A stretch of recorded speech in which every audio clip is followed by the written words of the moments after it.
remain committed to providing political and military support to Ukraine. The European Peace Facility, as well as the newly launched EU Military Assistance Mission, are key tools in this respect. Ukraine's financial relief, resilience and long-term reconstruction will further be addressed by leaders. I would like to thank the European Parliament for your support and efforts to reach a timely solution on the MFA Plus assistance file. Leaders are also expected to speak about how to further increase collective pressure on Russia to end its war of aggression and to withdraw its troops from Ukraine. They will welcome the reinforcement of the EU's restrictive measures, including through the oil price cap. Leaders are also expected to speak about how to further increase collective pressure on Russia to end its war of aggression and to I missed the paragraph. They will welcome the reinforcement of the EU restrictive measures, including through the oil price cap. The aim is to have the new sanction package formally adopted ahead of the European Council, likely via written procedure. On energy and economy, the European Council will review progress in the implementation of its October conclusions. Steep energy prices touch all European citizens and businesses, and the issue has been very high on the agenda of the Czech presidency of the Council. Leaders will continue to work on a coordinated approach to weather this crisis and minimise the social and economic fallout.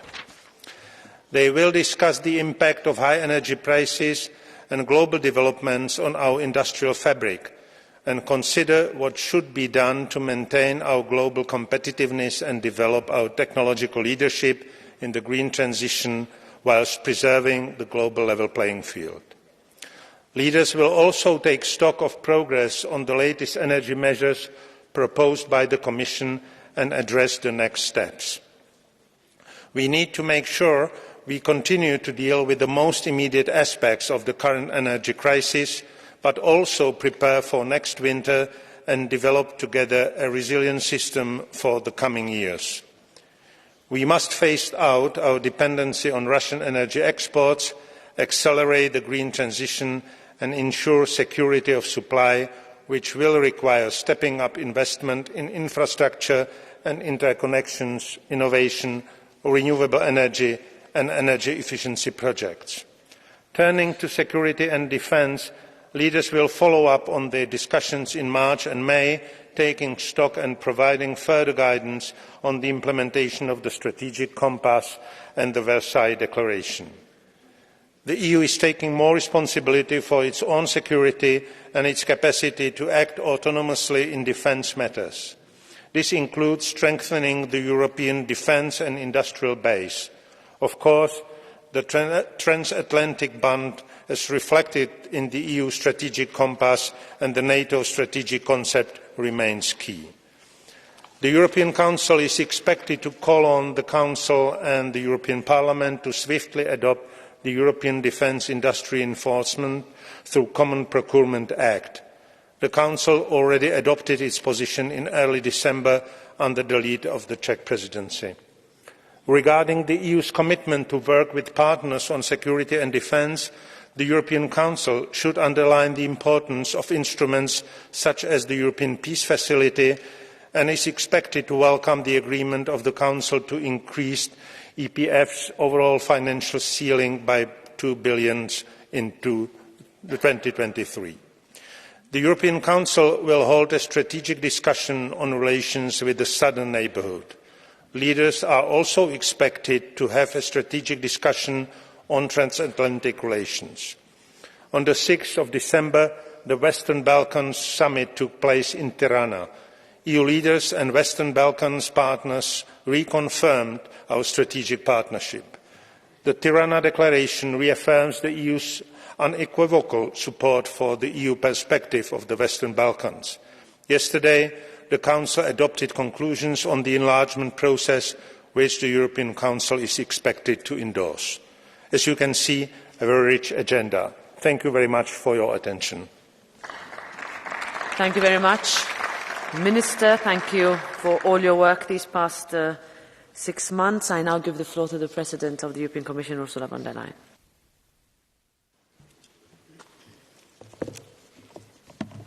Thank you very much, President, dear Roberta. Minister, honourable members, it's exactly 3 years ago that I stood here in front of the Parliament presenting the European Green Deal. Europe was the first continent to set out a path towards climate neutrality. Other countries had pledges, we had a plan. Back then, we were concerned for our industry because of the unfair competition of heavy polluters. Today, only 3 years later, the competition we face has radically changed. A global green tech race has started. That is what we wanted, that is what we need, because only when the most advanced economies compete for a net zero future will we reach our common goals to limit global warming and to protect our children's future. But this new competition environment also calls for a rethink on our side on how we support our industry's green transition and strengthen its global leadership. And that is what we will discuss tomorrow at the European Council, and this is what I would like to focus on today. Let me first look at the challenging situation our companies are facing today. Global gas supply remains tight because of Russia's war of aggression. Russia has cut 80% of its pipeline gas supply to the European Union in the last 8 months. But we have been able to compensate. We have diversified, we are saving energy, we have boosted the rollout of renewables, we are skimming off the super profits of companies, energy-producing companies, to take the money to support vulnerable households and vulnerable businesses. We agreed to buy gas together, and we put forward a market correction mechanism to limit the spikes in gas prices. Our storages are filled, so we are, as a result, safe for the winter. I think we can be very proud of what we've achieved despite the Russian blackmail, and I would like to take the opportunity to thank the Czech presidency for what you have achieved in the last 6 months. This is great, and thank you very much for that. Yet, indeed, you deserve an applause. Yet, all this what we've done comes at a cost. Cheap supplies of Russian energy were part of the business model of many European industries. That model has been shattered by Russia's attack on Ukraine. And the inconvenient truth is that model will not come back. The International Energy Agency has just reminded us that in the absence of Russian gas, Europe now faces structurally higher fossil fuel import prices. So the only sustainable way for our SMEs and our industries is the transition to renewable energy.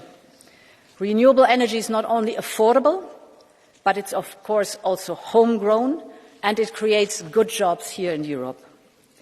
But this transition will not happen overnight, and global competition is getting tougher. Just look at the United States. They have recently approved a significant investment plan, which also sets standards for green tech sectors, the so-called Inflation Reduction Act. And let us be very clear, first of all, supporting the clean transition is the right thing to do, if you do it right, in a transparent manner, in a spirit of cooperation, and in a way that ensures a level playing field. So it should be a race against time and not a race against each other. It should be a race to the top and not a race to the bottom. Yet there is a risk that the Inflation Reduction Act can lead to unfair competition. And three aspects are particularly worrisome. First of all, the Buy American logic that underpins large parts of the IRA. Second, the tax breaks that could lead to discrimination.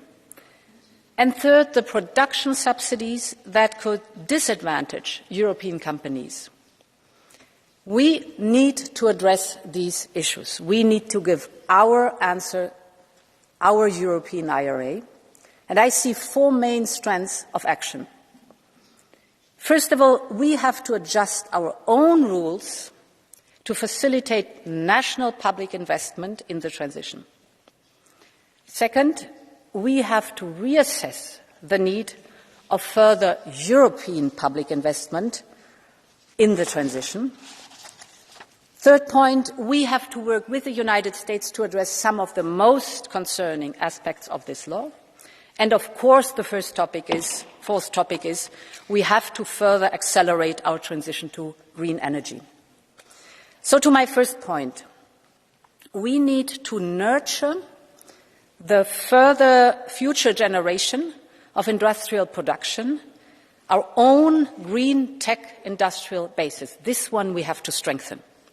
And we need to make sure that investment aid and tax credits reach the concerned sectors more easily and faster.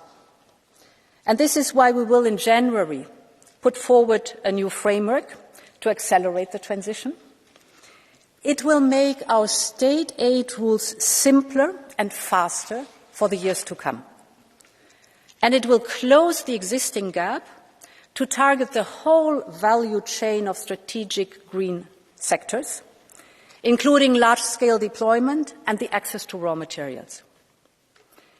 This new framework will, for example, allow member states to take into account global conditions, not only the European ones, but the global conditions, when providing aid for certain green tech manufacturing products. That means for some greenfield investments, member states can match the subsidies of third countries. And this will give an incentive to companies to continue to invest in the European Union, not to invest in the United States, but to be here, to stay here, and to invest in the European Union. At the same time, we have to protect our single market from fragmentation and uncoordinated responses, so our unity as a single market as 27. And we all know not all member states have the same capacity for large-scale investments in strategic sectors, the famous deep pockets. They are not everywhere. And this leads me to my second point. We need a fair green transition in all of Europe. So to foster green tech across Europe, we need complementary European funding. And here, REPowerEU is our tool. REPowerEU is the vehicle that supports SMEs and industries while they transition towards cheaper and cleaner energy. And in this context, I really want to congratulate you, and I'm very glad that REPowerEU has been adopted this morning, so late this night, and it enters into force beginning next year. This is a big step forward. Many, many thanks to that. This is an enormous achievement here in the Parliament.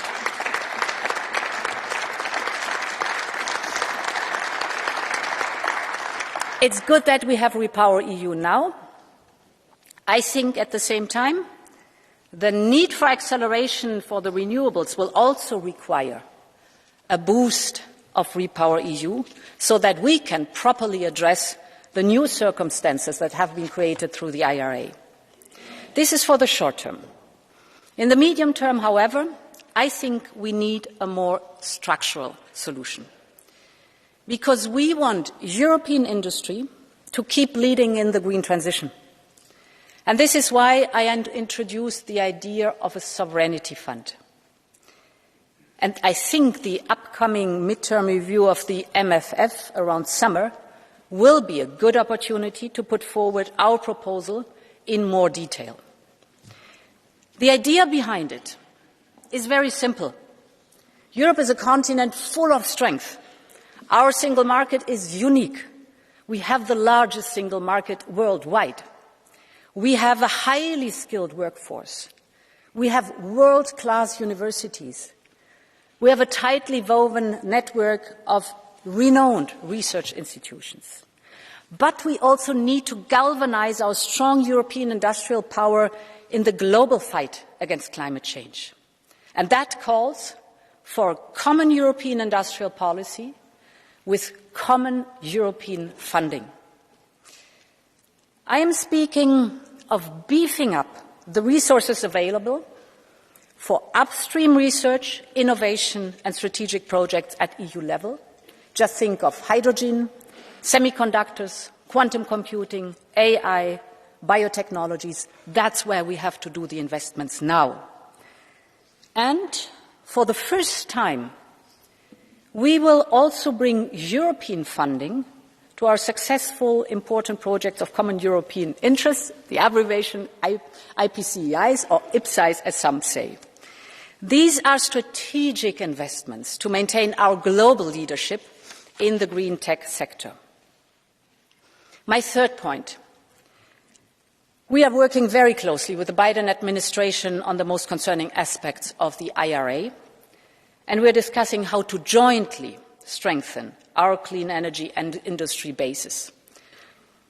And we need to make sure in these discussions that our respective incentive programs will be reinforcing each other and that they do not come at the expense of each other. Think, for example, at the topic of critical raw materials that are needed for the green tech. Today, the production and the processing, and we know all that, of some of the most urgently needed critical raw materials are controlled by one single country, and that country is China. So we share the US concern about the strategic vulnerability that we do have. And one of the possible solutions to overcome this monopoly that China has, without any doubt, would be, for example, to create a raw materials club with the United States and with other partners, with the aim to have reliability, transparency, fair conditions, value that stays in the country where these raw materials are being extracted, and we stand ready to work on all this hard to achieve this kind of joining forces and strengthen our industrial basis. Finally, let us recall, all these actions serve for a bridge. It is the bridge for our clean tech industry to transform from today's costly fossil fuel energy into the clean energy and affordable energy, the renewables. We need, therefore, this investment now, because these industries and our SMEs need the support now, till we have achieved an energy environment again that is affordable, that is clean, and that is secure. Honourable members, let us never forget the bigger picture. A war is raging at the borders of our Union. Russia is escalating its attacks against civilian and civilian infrastructure, and the brave people of Ukraine need all our help. Therefore, it is not the time for a trade war with our closest partners and allies. This is the time for our democracies to join forces even more, to stand up for Ukraine. I'm very glad that we have agreed now for the next round of our 18 billion euros financial package, which will reach Ukraine early January. Putin's war of aggression will fail mainly for two reasons.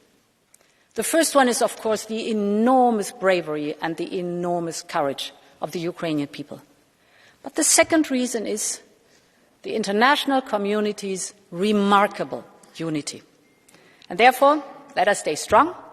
Let us stand up for Ukraine. Let us be united. Slava Ukraini, Merry Christmas, and long live Europe. Thank you very much to the Commission President. I give the floor now to the Chair of the EPP Group, Manfred Weber.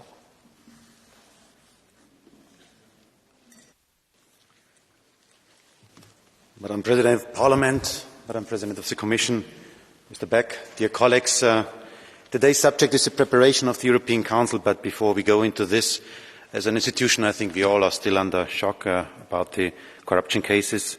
Yesterday we voted nearly unanimously that Vice President Kylie cannot speak anymore on behalf of the institution. That is why we show that we are ready to act. We will protect our institution. 99% of all colleagues here in this institution want to continue to work hard for the European citizens. We want to clean the table and we want to reform our working methods, and we will bring this alive in the next upcoming weeks and months. But on the other hand, we must do our job, and that is what we are doing today, is the preparation of the Council. The European Parliament was fighting hard for one fundamental idea, and that was the idea of conditionality when it was about the funding of the European Union. The rule of law mechanism is our baby, it's Parliament's baby. We achieved this. And that in the last days, that yesterday the Council first time agreed to block and to freeze money to Hungary is an historic moment. That we use the first time money as a tool to insist that rule of law must be implemented in the European Union. Viktor Orban will face problems now. That's obvious and that is good. I want to underline this because, first of all, institutions on European level are on the same page. We are united, and the European Parliament did it. I think we can be proud about this. And we will continue to fight for values. I want to mention today an international perspective. On the 13th of September, a 22-year-old Masha Amini was arrested in the Iranian morality police for improperly wearing her headscarf. 3 days later, she died. On the 17th of November, the 23-year-old Reza Ranavard was arrested. On Monday, he was hanged from a crane in the city of Mashhad. 14 young people died now in the last weeks in Iran. Their only fault is their desire for freedom.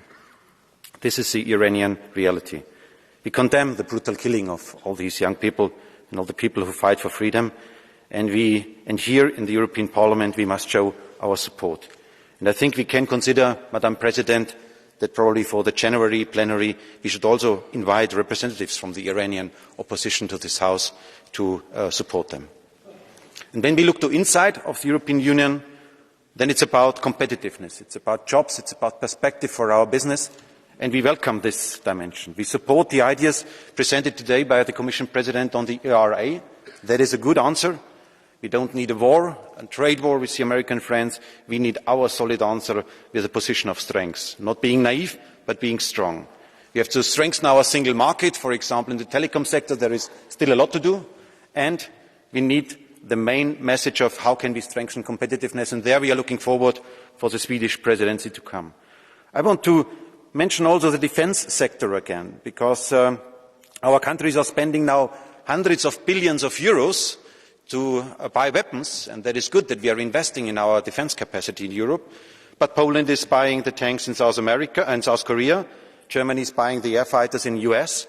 A lot of jobs are created now, but outside of the European Union, because we are lacking a single market on defence industry inside of the European Union. And I don't see initiatives on this. I don't see engagement on this. I was mentioning this already several times here in this place.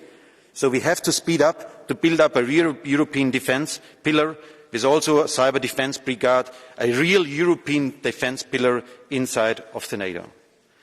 And for the European Council, I think migration and linked to Schengen is also an issue to be discussed. Since 2015 we are discussing migration, and I want to applaud and want to thank the Czech presidency for all what they did to achieve now a solid position for the negotiations with the Parliament on the Migration Pact. A big achievement. Thank you so much for this.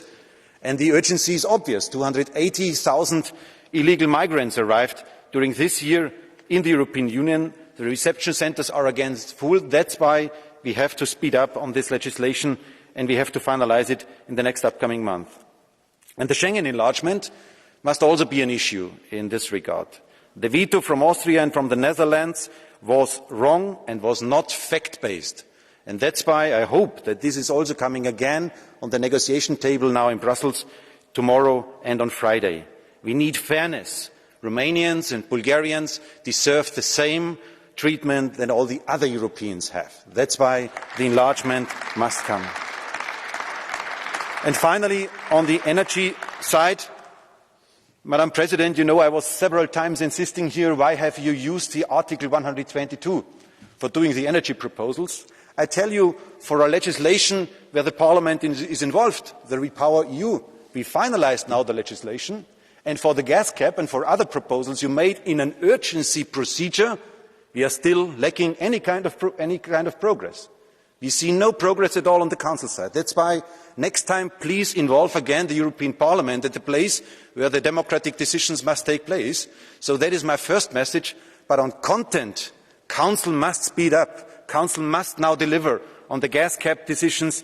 Putin is responsible for the high price, but we could much better answer this threat from the Russian side if we were united. That's why, Mr. Beck and Prime Minister Fiala, good luck for the negotiations to solve this last problem. Thank you so much. I wish you good luck for the Council and for all of us, peaceful Christmas. Thank you. Thank you very much, Manfred. And now the chair of the S&D Group, Irache Garcia Perez. Irache, you have the floor.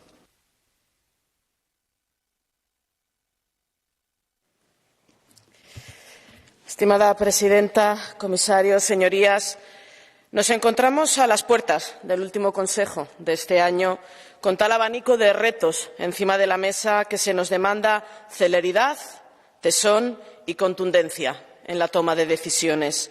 La credibilidad de nuestro proyecto europeo nos exige que ni un ápice de duda pueda resquebrajar la confianza de la ciudadanía en sus instituciones, porque debemos seguir siendo un modelo para la ciudadanía de la Unión y también referentes en el mundo, como hacemos con el Premio Sájarov. Hemos de ser un modelo creíble y honrado en todas nuestras acciones, también a nivel institucional y en la dimensión socioeconómica. Empiezo con esta última. He hecho referencia en varias ocasiones a la urgencia en atajar los precios desorbitados en el mercado de la energía por culpa de la guerra de Putin. La Comisión presentó una serie de medidas de forma tan urgente que, aplicando el artículo 122, se excluyó al Parlamento en su negociación. La propuesta de la Comisión para limitar el precio del gas en el mercado es ridícula. Si se hubiera seguido un procedimiento legislativo habitual, el Parlamento hubiera podido proponer límites realistas y efectivos. Colegas, como ya dije, si este Parlamento actuó rápidamente con las vacunas de la COVID, ¿no vamos a hacerlo ahora para poder afrontar esta crisis energética? Y es que la rapidez de acción nos apremia en una crisis social y económica galopante. No podemos esperar más. La ausencia de medidas sociales ambiciosas en el paquete legislativo para los años 2023-2024 es exasperante. Por eso, desde el Grupo de Socialistas y Demócratas, hemos propuesto un bono energético europeo, identificando más de 100.000 millones de euros en el presupuesto europeo que pueden ser utilizados para ayudar de manera urgente a las familias de forma inmediata. Pero también para el próximo año, seamos claros, continuaremos necesitando una respuesta europea para hacer frente a la crisis. Respecto al marco institucional, hay dos cuestiones esenciales para mi grupo político: Schengen y la condicionalidad del Estado de Derecho. Sobre la primera cuestión, miren, celebro, por supuesto, la inclusión de Croacia en el espacio Schengen. Es positivo. Pero no hacerlo, además, con Rumanía y Bulgaria es un error. Un error y una injusticia, que además una injusticia que despierta recelos y da coba a los movimientos antieuropeístas. Mi grupo propuso un debate sobre esta cuestión. Colegas, ¿cómo podemos mantener un debate sobre la ampliación de la Unión Europea y, en paralelo, fracasar en la inclusión en el espacio libre y común de Estados miembros que cumplen los requisitos para formar parte de ello? ¿Qué va a hacer la Comisión para corregir esta injusticia? Cuenta con nuestro apoyo para trabajar en esa dirección. Y, en último lugar, con respecto a la condicionalidad del Estado de Derecho, por supuesto, ha sido una victoria de los que defendemos el Estado de Derecho y los valores comunes de la Unión el que pueda aplicarse el mecanismo de condicionalidad y que se puedan plantear reducir y congelar los fondos a aquellos países, en este caso a Hungría, cuando no está cumpliendo con el Estado de Derecho. Pero también reflexionemos algo. Lo que está haciendo hoy Orbán, planteando un chantaje en el Consejo, no puede ser permitido, y eso nos debe de hacer reflexionar en la necesidad de acabar con el principio de unanimidad en el Consejo. Las instituciones y el marco que hemos venido construyendo son nuestro patrimonio común y la confianza de la ciudadanía en ellas es la garante de poder seguir construyendo este proyecto común de paz, de libertad y de bienestar. Y lo debemos preservar. Volviendo al inicio de mi intervención, ante cualquier ataque que debilite la confianza de la ciudadanía en la Unión Europea, debe de ser atacado con nuestro Estado de Derecho, con los valores de nuestra Unión y, por lo tanto, firmeza y tolerancia cero para cualquier caso de corrupción. Queridos compañeros y compañeras, os deseo un feliz final de año y espero que el próximo año estemos con las mismas energías para abordar todo el trabajo que tenemos por delante. Muchas gracias.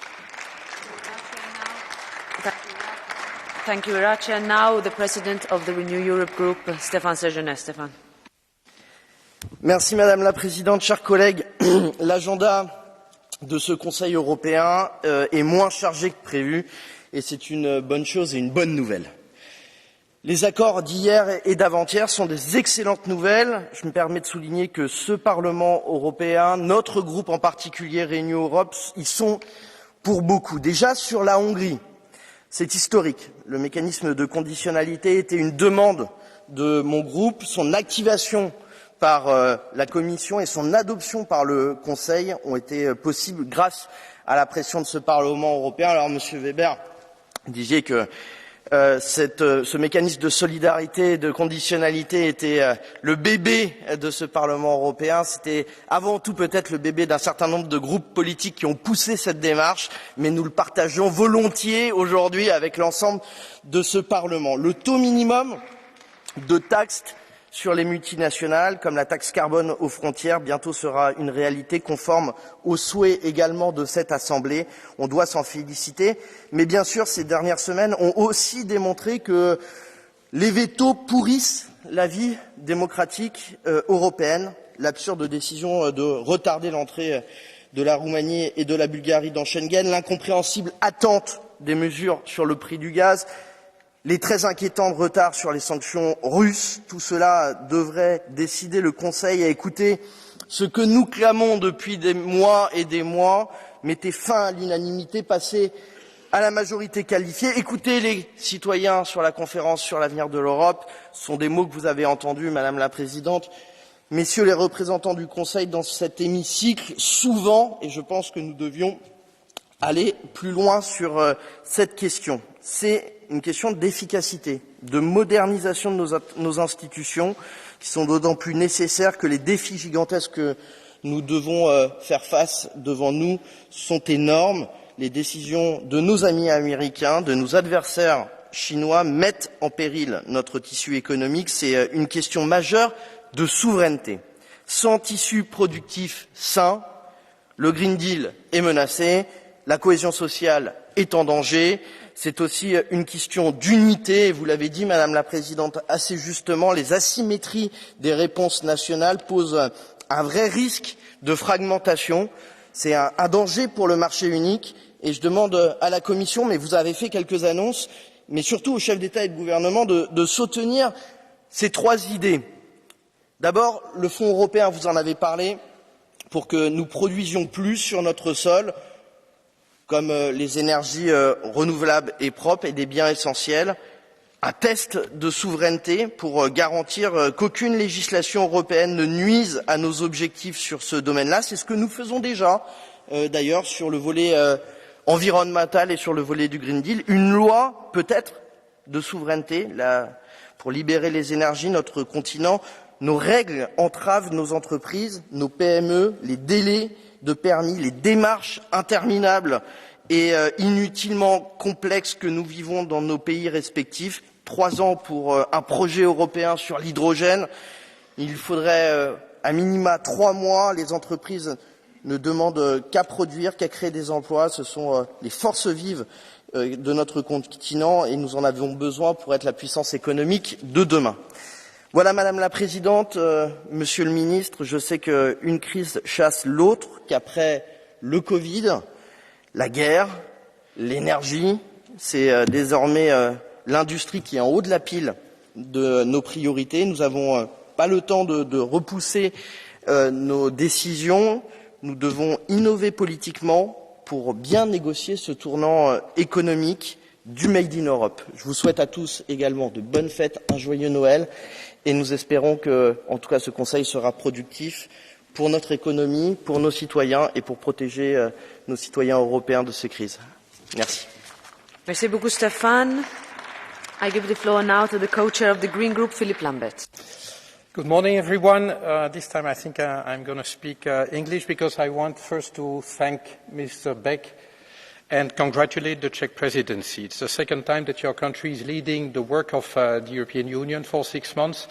And I must say that you have already brought quite a number of important pieces of legislation across the line and also helped, well, not solving because it's not solved, but at least moving forward on the conundrum posed by the Hungarian government. Because indeed a few weeks ago I was afraid that indeed the Council would succumb to the blackmail of Viktor Orban, and this was not the case. And actually, in a subtle way, you reminded Viktor Orban that we can circumvent his vetoes. And of course, we didn't have to go there, but the threat was enough for him to basically bow. And indeed, the funds put on hold have been reduced, but not by a significant margin. Et je voudrais juste dire à Stéphane Séjourné, qui a un art consommé de tirer la couverture à lui, que dans l'affaire hongroise, le président Macron n'était pas du côté de la rigueur. Il était de ceux du côté qui voulaient lâcher la bride à Viktor Orban, et je pense qu'il faut aussi mettre à jour ce double langage. Now, I'd like to focus a bit on what you said, Mrs. President, because there's a lot I agree with on what you say, starting with the point that no, we Greens do not dream of a continent, a European Union deprived of industry. I'm an engineer by training. I think industry is a key part of our economy. But then again, everything will be in the execution and in the details. Because what I hear from industry oftentimes is not too much pressure, please. Not too much pressure. And please, a lot of subsidies. Why is that? Well, because, to be honest, when I look especially at large European companies, I see that we have moved from a capitalism of entrepreneurs to a capitalism of rent seekers. And they prefer to channel profits into bonus and dividends rather than in productive investment, because these will generate profits down the line. And this is why we are saying, in order for European industry to lead the transition, we need to put them under pressure, and that's the targets that we adopt. That's the whole Fit for 55 package. We need serious pressure, and that includes the nature protection package. Because yes, if you want innovation, you need pressure. And then if support is needed, I would just echo what you have said about support to the citizens who have high energy bills. Support must be targeted. Targeted to the companies who really need it, who really need public support to bridge the transition, because yes, transition is difficult and requires investment. But quite frankly, we have deep pockets in some member states, we have very deep pockets in some corporations as well. And they don't need an inch, a cent of support. And so that's what I would urge you, is to find the right balance. But all in all, when I look at the architecture, your 4 points, I think that we can agree with that. So with that, I wish you also a good Christmas recess, and looking forward to continue working with you. Thank you. Merci, Philippe. Now, on behalf of the ID Group, Jordan Bardella, for a minute and 2 minutes. Merci Madame la Présidente du Parlement européen, Madame la Présidente de la Commission européenne, Mesdames, Messieurs les représentants du Conseil, mes chers collègues. Il ne fait pas bon, en ces temps, d'être une entreprise européenne. Non seulement nos entreprises subissent l'infernale hausse des prix de l'énergie à laquelle vous n'offrez aucune solution pérenne, mais elles font maintenant face à un protectionnisme américain qui s'assume sans aucune inquiétude pour nos entreprises, décidé par le président américain Joe Biden. Sous couvert de lutte contre le dérèglement climatique, cette loi favorise les entreprises américaines à grands coups de subventions, de crédits d'impôt, que ce soit dans les domaines des panneaux photovoltaïques, de la voiture électrique ou encore des batteries. Stupeur chez les élites européistes qui croyaient encore au verset de la religion libérale et aux bréviaires de l'Organisation mondiale du commerce. les bras ballants, les yeux écarquillés, vous semblez enfin découvrir que toutes les grandes puissances du monde promeuvent leurs entreprises, protègent leurs travailleurs et défendent leurs intérêts. Toutes, sauf une, l'Union européenne, qui se veut systématiquement la meilleure élève du libre-échange et systématiquement à ses dépens. Nous sommes le seul continent à ouvrir à ce point ses marchés publics, sans réciprocité, là où les Américains achètent américains et les Chinois achètent chinois.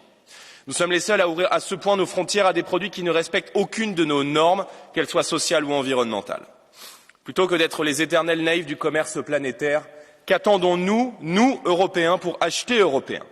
Qu'attendons-nous pour protéger les normes sociales issues de nos démocraties en évitant toute concurrence avec des pays qui font peu de cas des droits des travailleurs? Qu'attendons-nous pour définir et défendre nos intérêts stratégiques, pour bâtir une politique ambitieuse de croissance et pour protéger nos producteurs, nos consommateurs, nos salariés? Les Européens n'ont pas fait l'Europe pour subir, mais pour agir.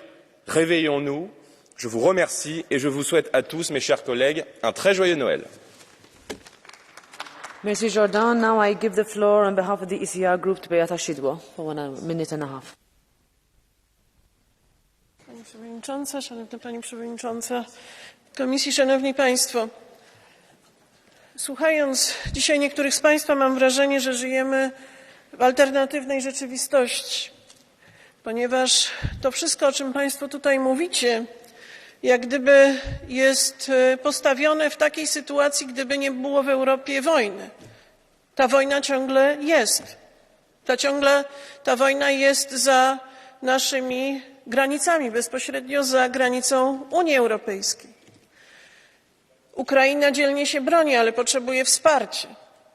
Ja wiem, że są tacy politycy w Europie, którzy już zaczynają myśleć o innej rzeczywistości i tak jak chociażby prezydent Francji domagają się gwarancji dla Rosji. Warto by było zapytać na Radzie Europejskiej, co pan prezydent Macron miał na myśli. Naszym obowiązkiem jest wspierać Ukrainę, ale naszym obowiązkiem jest również myśleć, co zrobić, żeby uchronić państwa Unii Europejskiej, Europejczyków przed kosztami tej strasznej wojny i zadbać o ich bezpieczeństwo, również o bezpieczeństwo energetyczne. Pani Przewodnicząca rozpoczęła swoją wypowiedź od refleksji sprzed 3 lat, kiedy zachwalała Zielony Ład i mówiła, że to jest szansa dla Europy. Dzisiaj można zastanowić się, jakie są koszty tego Zielonego Ładu. Narzekają przedsiębiorcy, wysokie ceny energii dla Europejczyków, a my ciągle słyszymy o przyspieszaniu transformacji.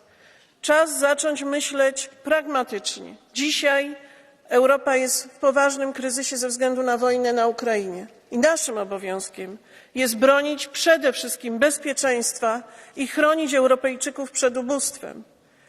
Tak, trzeba przeprowadzić transformację energetyczną, żeby nie popełnić takich błędów, jak również i Komisja, i Parlament przed laty. Właśnie między innymi 3 lata temu, kiedy pani przewodnicząca mówiła o Zielonym Ładzie. Przecież wtedy państwo popieraliście i Nord Stream 2 i wspieraliście Rosję w tym, ażeby dominowała ona na rynku paliw i energetyki w Unii Europejskiej. Z tego trzeba wyciągnąć wnioski, ale trzeba to robić rozsądnie, myśląc przede wszystkim o Europejczykach. Ja dołączam się również do życzeń dla wszystkich państwa i chcę przypomnieć, że będziemy cieszyć się świętami Bożego Narodzenia. Dziękuję bardzo. I give the floor next to the chair of the left group, Martin Schödemann.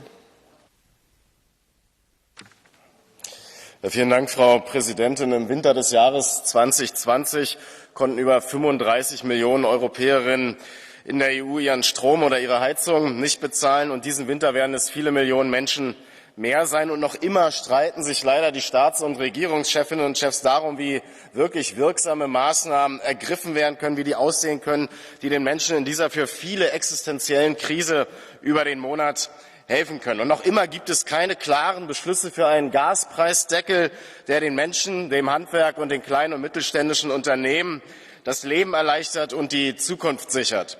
Weil insbesondere, und das ist eine Kritik gerichtet vor allem an die deutsche Bundesregierung, weil insbesondere nationale Regierungen monatelang auf der Bremse gestanden haben und einen Ego-Trip nach dem anderen ausleben. Und viele Menschen stehen angesichts der Inflation und der damit einhergehenden Lebenshaltungskrise jeden Tag vor der Frage, ob sie heizen, das Licht anstellen oder Nahrungsmittel kaufen können. Und europäische Politik zeigt sich in dieser massiven sozialen Krise erneut zu unentschlossen, zu zögerlich und nicht entscheidungsfähig genug. Und deshalb will ich an dieser Stelle, Minister Beck, die Mitgliedstaaten unbedingt dazu ermutigen, den Vorschlag der Europäischen Kommission aufzunehmen und über ein groß angelegtes gemeinsames europäisches Investitionsprogramm, das den Weg aus der Krise ebnen könnte, nachzudenken und das anzunehmen. Und es ist Jahresende, wir gehen aufs Jahresende zu. Deshalb ein Lob mal auch in Ihre Richtung, trotz der politischen Differenzen, die wir sonst immer haben, Frau von der Leyen. Ich finde die Idee eines europäischen Souveränitätsfonds richtig. Ich glaube, die Zeit ist reif dafür. Auch insbesondere als Antwort auf den Inflation Reduction Act der Biden-Administration. Allerdings hilft es da nicht, und da endet mein Lob dann auch schon wieder, auf halber Strecke stehen zu bleiben. Dann müssen wir auch über eine gründliche Reform des Binnenmarktes nachdenken. Dann müssen wir darüber nachdenken, wie Investitionen auch in die öffentliche Daseinsvorsorge ermöglicht werden, wie die Schuldenregeln zu reformiert sein werden, dann, damit tatsächlich diese Investitionen auch möglich sind. Und da müssen wir darüber nachdenken, wie wirklich Eigenmittel generiert werden, zum Beispiel in Form einer europäischen Finanztransaktionssteuer. Eine der Ursachen für den massiven Preisanstieg liegt im Angriffskrieg Russlands gegen die Ukraine. Und dieser Krieg hält seit nunmehr 10 Monaten an.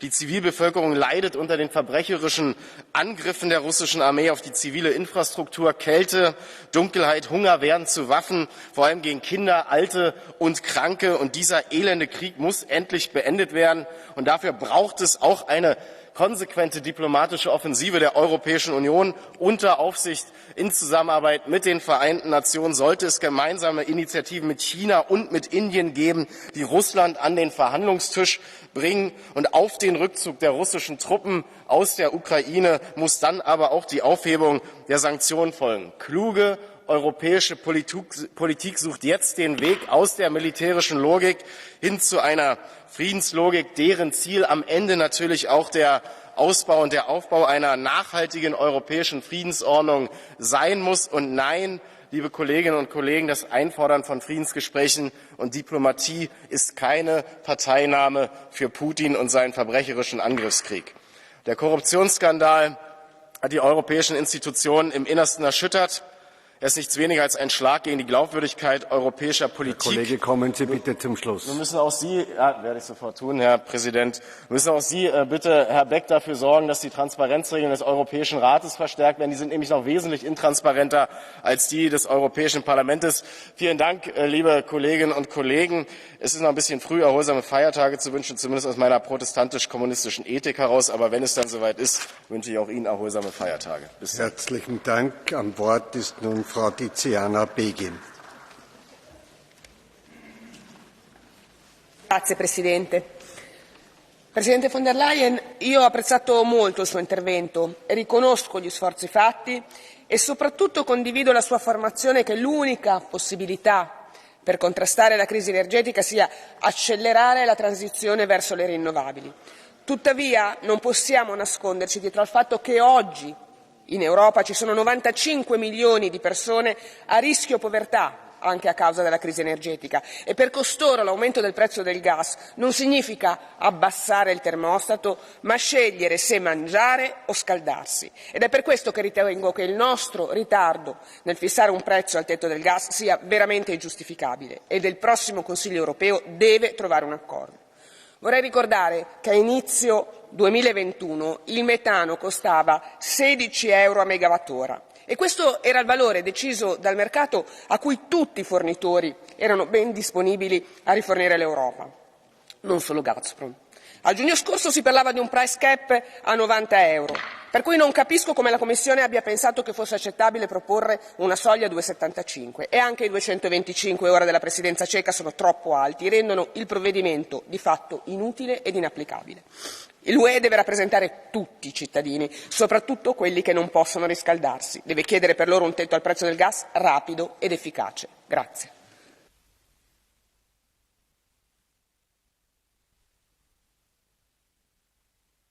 Ich möchte nun Herrn Siegfried Mureşan das Wort erteilen und ihm gleichzeitig zum nächtlichen Erfolg bei den Verhandlungen gratulieren.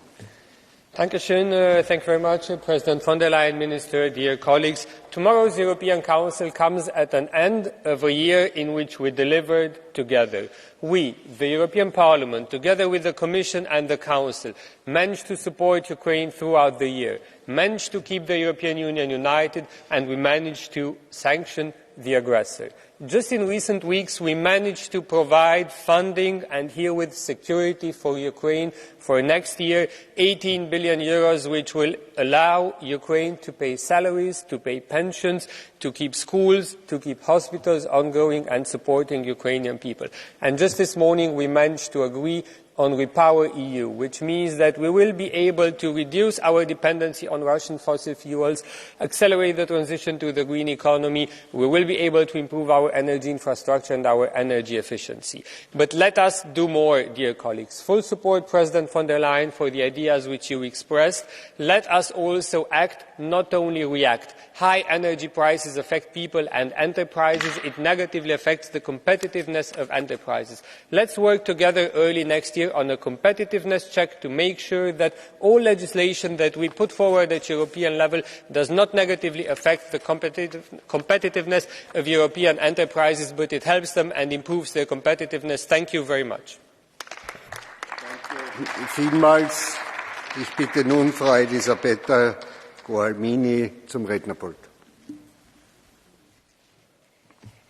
Thank you, dear Minister. Thank you, dear Commissioner, dear President of the European Commission, dear President of the European Parliament. We are at the end of 2022 and we can say that it has been also an annus horribilis because we faced a triple attack on democracy, an attack on democracy by Russia with the criminal invasion of Ukraine, an attack on our economy, our single market with the unacceptable blackmail on gas. And then I do not want to escape an attack on the democratic functioning and reputation of this institution by unimaginable criminal corruption. But at the same time, we have stood up, reached outstanding results. We have a more social Europe, a Europe for health, Repower EU, finally the freezing of resources for Orban and its despotic regime. So I think I really hope that the Council tomorrow will go on with the same determination, also by envisaging a revision of the MFF in the summer in the name of a permanent instrument of public support for people and for companies which are struggling with inflation. So I think that we will get stronger if we do this together. Thank you and Merry Christmas to all of you. Danke. Das Wort hat Herr Verhofstadt gebeten. Thank you, President. The colleagues and Mr. Beck, I have listened to the long list of items that you will discuss tomorrow and after tomorrow in the Council, but I have to tell you the most important items were not there. And that is, in my opinion, the sanctions and the weapons that Ukraine needs to end this war the fastest as possible. You can all talk about price caps on oil and gas. The best way to end the energy crisis is to end the war. And for that, Ukraine needs to win the war.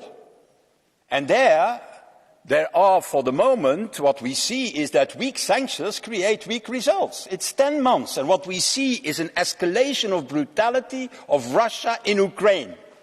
Rape, genocide, deportations of children in that country. So what I want and expect of the European Council is that, first of all, you start a decision to give more weapons. These discussions of patriots, about Leopards, of the European governments, it's a scandal. You need to send them, to transfer them to Ukraine so that they can win the war. And the second is on the sanctions. There are still, dear colleagues, 11 oligarchs, of the most important oligarchs, not on the list of sanctions in Europe. In total, after the 9th package, and we are already on the 9th package, there will be 1,400, 500, maybe 60 people on the sanction list. And in total, there are 6,000, 7,000 people that need to be on the sanction list, because there's a real backbone. And the same from Iran. Will you discuss, in fact, now sanctions for Iran? Can we still support Iranian diplomats on the territory of Europe dear colleagues. We need to expel them the fastest as possible from Europe. That's what we need to do, and that is what they expect. Sanctions and weapons for Ukraine and sanctions against Iran on the next European Council. Thank you. Thank you. Herr Kollege Rasmus Andresen, the floor is yours. Vielen Dank. Der ukrainische Winter ist brutal und deshalb muss die wichtigste Botschaft sein, dass wir den vielen UkrainerInnen helfen, die seit Wochen bei Minusgraden ohne Strom und Wasser ausharren. Putin zerstört ganz gezielt die Energieinfrastruktur der Ukraine und die Ukraine braucht unsere Solidarität jetzt mehr denn je. Deshalb ist es gut, und da will ich mit einem Lob beginnen, dass die 18 Milliarden Euro Finanzhilfe für die Ukraine kommt. Orbáns Erpressung ist gescheitert und das ist die gute Nachricht zum Jahresende.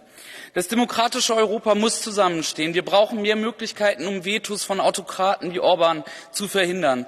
Die Einstimmigkeit im Rat ist ein grundsätzliches Problem und muss überwunden werden.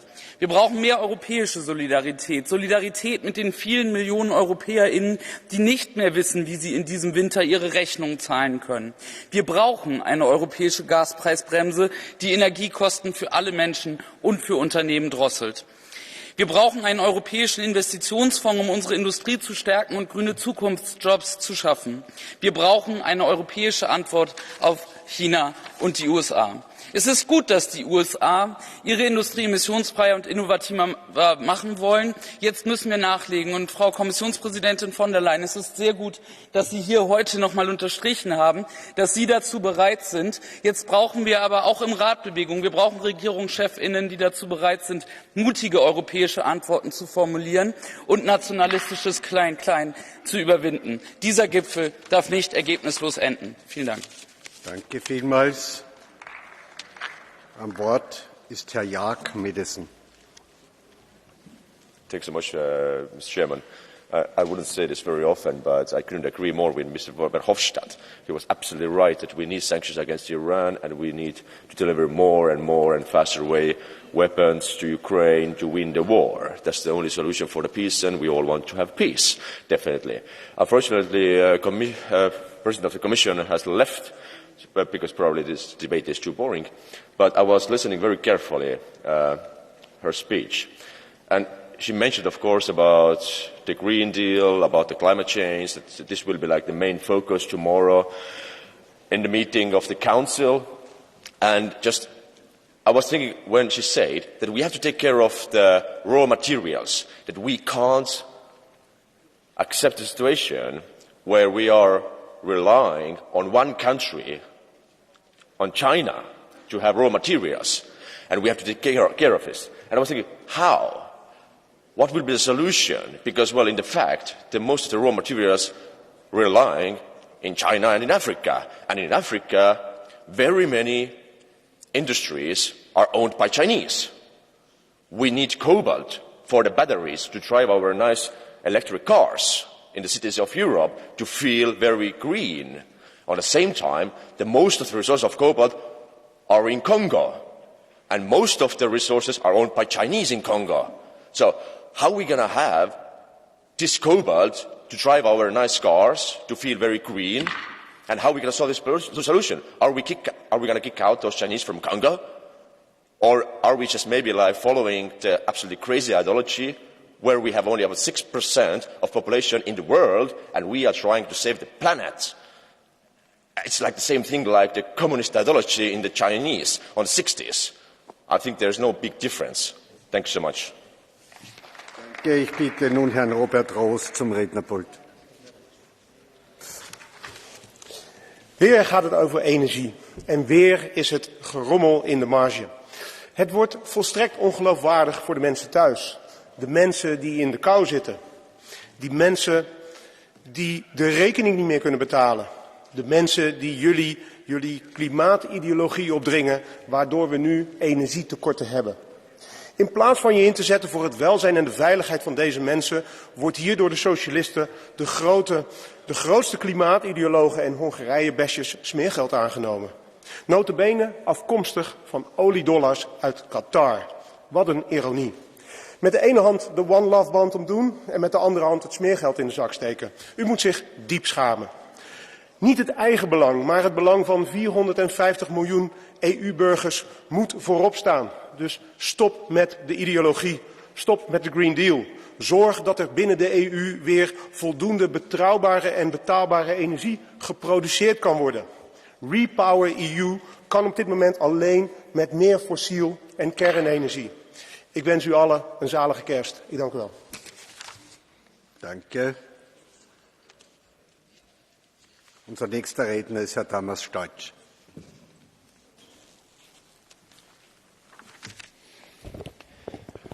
Európában súlyos energiaválság van. Az energetikai szankciókkal Európa lábon lőtte önmagát.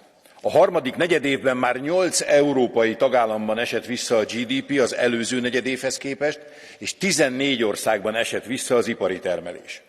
A Német Kereskedelmi és Iparkamara felmérése szerint a német ipari szereplők 8%-a tervezi Európán kívülre áthelyezni a termelést az elviselhetetlenül magas energiaárak miatt. Az energiaválság miatt a gázár 6-szorosa a hosszú távú átlagárnak. Ursula von der Leyen szerint jövőre akár 30 milliárd köbméternyi gázhiánnyal is számolhatunk Európában. Már nem csak az okoz súlyos gondot, hogy az egekben vannak az árak, hanem az is kérdőjel, hogy lesz-e egyáltalán gáz jövőre. Az Oroszországra kivetett szankciók nem hozták el az ukrajnai háború végét, az európai emberek szegényebbek lettek, az európai nemzetgazdaságok pedig lassan térdre kényszerülnek. Elérkezett az idő, a káros szankciókat el kell törölni.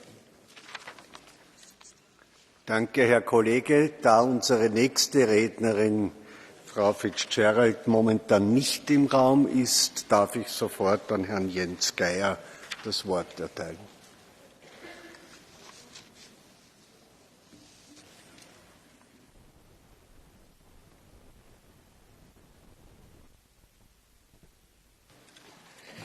Danke für die Worterteilung. Herr Präsident Karas, ich habe tatsächlich auch noch auf Herrn Fitzgerald gewartet. Deswegen habe ich jetzt einen Moment gebraucht, um zum Rednerpult zu kommen. Sehr geehrte Frau Vizepräsidentin, sehr geehrter Herr Minister Beck, verehrte Kolleginnen und Kollegen. Herr Minister Beck, Sie haben uns die Tagesordnung des kommenden Europäischen Rates vorgetragen. Dafür bedanke ich mich ganz herzlich. Es ist gut, dass der Rat alle diese drängenden Probleme anfassen will. Das ist natürlich richtig. Aber wie, und das hätte ich gern von Ihnen gehört, wie beurteilen Sie denn die Perspektiven, dass Sie sich auch einigen? Frau Präsidentin von der Leyen oder in Vertretung Frau Vizepräsidentin, ich möchte ausdrücklich Ihre Vorschläge hinsichtlich einer Überarbeitung der Regeln für die Staatsbeihilfen unterstützen. Wir befinden uns ja tatsächlich in einer Phase der grundlegenden Transformation unserer Industriegesellschaften. Und die findet einerseits unter den Bedingungen von weltweitem Wettbewerb statt und andererseits unter den Bedingungen des russischen Angriffskriegs. Bei mir zu Hause im Ruhrgebiet würden wir es so beschreiben, wir müssen der Lokomotive in voller Fahrt die Räder wechseln. Und das richtige Werkzeug dafür ist nicht eines, das nur geeignet ist, Monopole im europäischen Binnenmarkt zu verhindern. Ich unterstütze auch den Vorschlag eines Souveränitätsfonds. Wer in diesem Haus im Haushaltsausschuss sitzt, weiß, dass der EU-Haushalt gerade mal doppelt so groß ist wie der von Nordrhein-Westfalen und nicht einmal halb so groß ist wie der Haushalt der Bundesrepublik Deutschland. Und deswegen brauchen wir ein neues Instrument wie den Souveränitätsfonds. Wenn die europäische Lokomotive neue Räder braucht, dann müssen wir sie auch kaufen können. Vielen Dank. Danke, Herr Kollege. Ich bitte unsere Kollegin Frau Sophia Innetfeld, sich auf den Weg zum Rednerpult zu machen.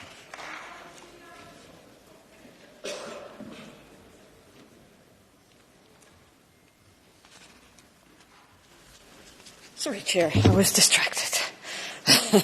Thank you. Dear colleagues, I think the importance of the decision to finally apply the rule of law conditionality cannot be overestimated, and I'll be a bit out of character, but I'll pay compliments to the European Commission here for doing the right thing and sticking to its guns, and I also welcome the decision of the Council, and compliments to the Czech presidency, to largely endorse that decision. It was long overdue, because for over a decade, kleptocrats could build their empires unhindered, but those days are over. Europe has entered a new era. This European Parliament will be very closely monitoring the full and sustainable implementation of the milestones.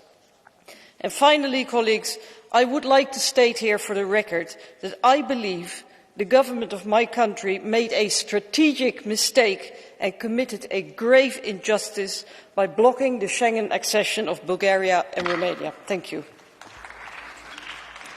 Danke, Frau Kollegin. Am Wort ist nun Herr Paolo Borgia. Grazie Presidente, Ministro, Commissari. Anche il 2022 giunge alla sua conclusione, ma purtroppo rimangono aperti tanti degli interrogativi che denunciavamo prima dell'estate. Restano in primo luogo irrisolte tante incertezze sui prezzi dell'energia ed è solo di ieri l'ultima fumata nera da parte del Consiglio straordinario di energia svoltosi a Bruxelles. Io avrei voluto dire alla Presidente von der Leyen, prima che abbandonasse l'Aula a dibattito in corso, che accelerare sulla transizione energetica significa non aver capito che il problema è la tabella di marcia del Green Deal, totalmente irrealistica. La Presidente ha poi parlato di preservare il mercato interno, che va benissimo, ma è evidente che se intervengono soltanto i governi che hanno spazio fiscale, così facendo si spacca l'Europa. Troppa filosofia, troppa ideologia, poca attenzione per competitività e per difesa dei posti di lavoro. Così non si va lontano. Danke vielmals. Um das Wort gebeten hat Herr Charlie Weimers. Thank you, Mr. Vice President, Commissioner Vestea, Mr. Beck. The energy crisis is bad now, and it will get worse next winter. There isn't enough production, supply, nor import capacity. You progressives fought for the shutdown of nuclear power, resisted the restart of reactors, refused extraction, and restricted the use of branches, tops, and twigs from logging in bioenergy. You pushed for new, expensive climate legislation. You claimed renewables offered salvation. You refused to classify nuclear as sustainable in the EU taxonomy. How do you think it's working out? Madam President, a price cap won't make up for cemetery. It won't resolve the underlying problem, which is lack of supply. Europe needs a moratorium on new climate legislation. It needs gas drilling, the restart of nuclear, and that we stop the mindless attack on Nordic bioenergy. It's time to take a stand for people who are losing their jobs and for the pensioners in Sweden calling helplines in desperation as they cannot afford to heat their homes. Thank you. Thank you. Am Wort ist nun Herr Marton Göngösche. Thank you, President. Dear colleagues, looking back at and evaluating year 2022, it is fair to say that it will enter our history books as the year when, after 8 decades of peace, Europe once again is engaged in an all-out war against autocratic regimes. This is the great challenge of our generation. We have to defend it at our borders in Ukraine against an authoritarian aggressor, but we also have to defend it within our ranks vis-à-vis par excellence hybrid regimes like Orban's in Hungary. The Commission and the European Parliament has acted with exemplary speed and determination in sanctioning Russia.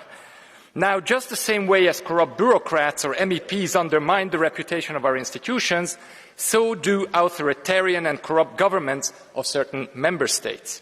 Why the double standards then? Why do we sanction one and not the other? If you will ever have the courage to sanction the representatives of the Orban regime directly and have problems identifying the friends, relatives or cronies of Viktor Orban, then please let me know. I'll be happy to help. Thank you and Merry Christmas. Danke. Nun hat Herr Paulo Rangel das Wort.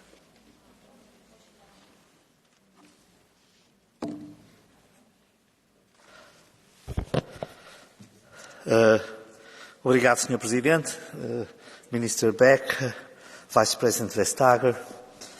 Começo, naturalmente, por felicitar a Croácia pela sua adesão ao espaço Schengen, mas também por dizer que é uma enorme desilusão, uma enorme injustiça saber que o governo da Áustria e o governo dos Países Baixos não aceitaram a entrada da Roménia e da Bulgária no espaço Schengen, Roménia e Bulgária, que cumprem todas as condições para serem membros plenos do espaço Schengen. Espero que o Conselho Europeu trate deste assunto e o resolva em tempo útil. Para além disso, espero também que o Conselho Europeu dê o estatuto de candidato à Bósnia-Herzegovina. Será um sinal importantíssimo para este país que precisa de incentivos, será um sinal importantíssimo para os Balcãs Ocidentais. Queria também deixar aqui uma mensagem à Presidente da Comissão sobre as interconexões energéticas. Macron, Sánchez e Costa, em Alicante, falaram deste novo pipeline, mas ele não resolve os problemas. Não trataram da questão essencial para as renováveis na Península Ibérica, que são as interconexões elétricas nos Pirineus. Sobre isto nada se disse, sobre isto não há acordo e isto é um impasse enorme para criar de novo uma ligação energética entre a Península Ibérica e o continente europeu. Danke. Herr Javier Moreno Sanchez, the floor is yours.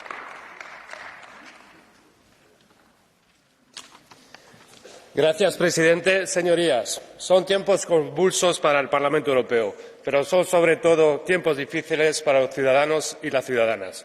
La inflación está llevando el hambre y el frío a muchos hogares europeos. Muchas pymes no pueden pagar la factura energética y tienen que cerrar. Al mismo tiempo, las compañías energéticas siguen especulando para enriquecerse de manera escandalosa. Más que nunca, nuestros gobiernos deben gobernar para la gente. Gobernar para la gente y poner la economía al servicio de los ciudadanos y no al revés, con políticas directas para protegerles. La Unión Europea debe aprender de sus errores del pasado y, frente a la austeridad que fracasó en la crisis financiera, debe imponerse la defensa de la solidaridad y la cohesión social. Por eso hay que bajar los precios de la energía y proteger a los ciudadanos con un incremento del salario mínimo y garantizar una renta mínima para los más desfavorecidos. El Consejo Europeo de esta semana deberá adoptar medidas urgentes y los recursos financieros adecuados para ayudar a los que más lo necesitan. El frío no espera. Muchas gracias, presidente. Herzlichen Dank auch für das Einhalten der Redezeit. Unser nächster Redner ist Herr Dacian Cioloș. Doamnă vicepreședintă, domnule ministru, aș vrea să vă vorbesc astăzi despre un subiect care, din păcate, nu este încă pe agenda Consiliului, dar care nu văd cum poate fi evitat, pentru că a devenit un subiect politic european.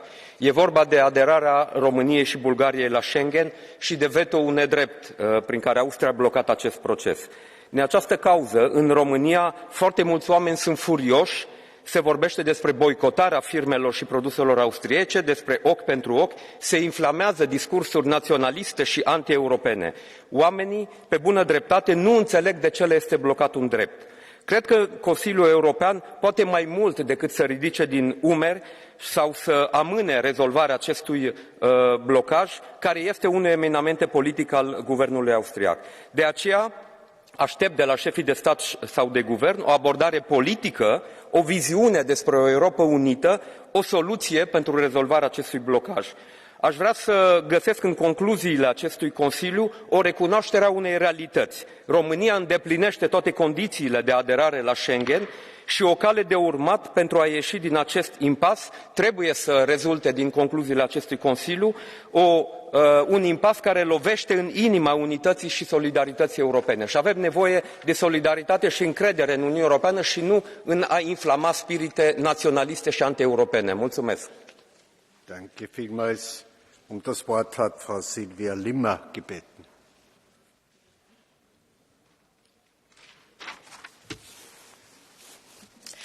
Das ist das Resultat ideologisch verblendeter Energiepolitik. Es ist das Ergebnis grüner Politik, sozusagen gelebter Green Deal. Frieren zu Hause, im Büro und in öffentlichen Gebäuden. Aber Energieeinsparzwang und drohende Energierationierungen sind lediglich die unmittelbaren Folgen Ihres CO2-Tunnelblicks, lächerlicher, volatiler, erneuerbarer Energien und einer Sanktionspolitik, die zuallererst uns selbst schadet. Diese Energiepolitik ist die Rückabwicklung unserer gesamten modernen Zivilisationsgeschichte. Sie ist sozusagen ihre Antithese. Und Sie, Frau von der Leyen hat offensichtlich den Rückzug in ihr vermutlich warmes Büro bereits angetreten. Und Sie, der Europäische Rat, Ihre nicht gewählte EU-Kommission mit Legislativbefugnis und leider auch eine Mehrheit im EU-Parlament und Ihre Politik sind eine Zumutung für alle Bürger. Herr Carlo Fidanza, Sie sind unser nächster Redner. Grazie Presidente, Ministro, Vicepresidente. Il prossimo Consiglio europeo è chiamato a fornire risposte risolutive. Il sostegno all'Ucraina deve continuare, è l'unica premessa per una pace giusta e duratura, ma famiglie e imprese non possono permettersi ulteriori ritardi o misure inefficaci. Istituzione di un price cap e contrasto alla speculazione sul prezzo del gas, riforma del mercato dell'energia elettrica, sicurezza degli approvvigionamenti. Fuori dalla solita retorica è su queste scelte che si misurerà il tasso di ambizione europea dei singoli governi ed è su questo che anche il nuovo governo conservatore italiano si spenderà. Allo stesso modo valutiamo con favore l'attenzione dedicata finalmente al Mediterraneo centrale con il nuovo piano d'azione richiesto dall'Italia presentato dalla Commissione. È tempo di passare dalle parole ai fatti, protezione delle frontiere esterne, approccio europeo all'asilo e ai rimpatri, ripristino della legalità per le navi ONG, investimenti significativi per portare sviluppo in Africa. È necessario infine un immediato riequilibrio delle nostre relazioni transatlantiche dopo il varo del piano di sostegno all'economia americana. Servono strumenti nuovi, poiché se la risposta fosse affidata alle sole capacità di bilancio nazionali, il trentennale che celebreremo a gennaio potrebbe essere l'ultimo compleanno del mercato unico. Danke. Ich darf nun Frau Schellener-Sofko das Wort geben. Thank you, Mr. President.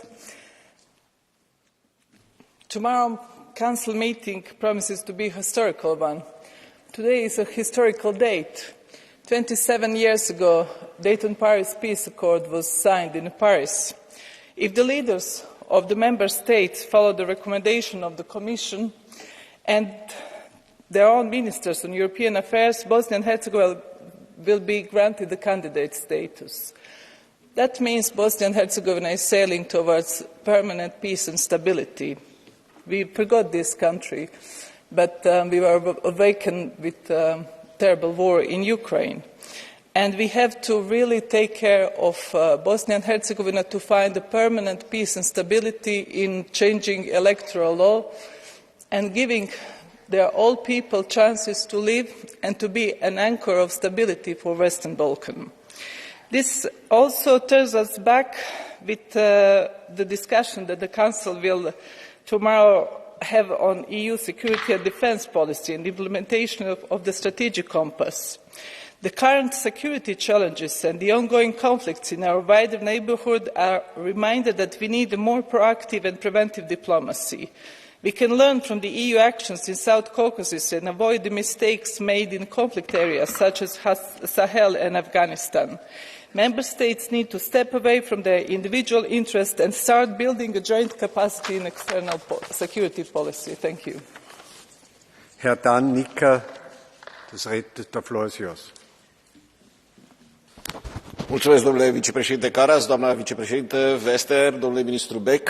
Ne așteptăm ca acest Consiliu să aducă mult așteptata plafonare a prețurilor la energie electrică și la gaze, pentru ca și în Uniunea Europeană cetățenii și firmele să poată să aibă acces la energie electrică și la gaze care să fie bazate pe prețul corect, adică prețul de producție sau prețul de import plus o marjă europeană medie de 10-12% a profitabilității. Puneți capăt speculațiilor, pentru că această iarnă va fi grea și imposibil de trecut și de cetățenii europeni și de firmele europene.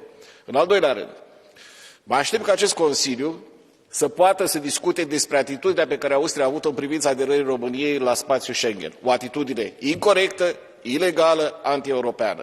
Și mă aștept ca să spuneți foarte clar domnului cancelar Niemeyer că este prezent acolo în calitate de șef al guvernului Austriei, o țară europeană, profund europeană și nu în calitate de prieten al domnului Putin.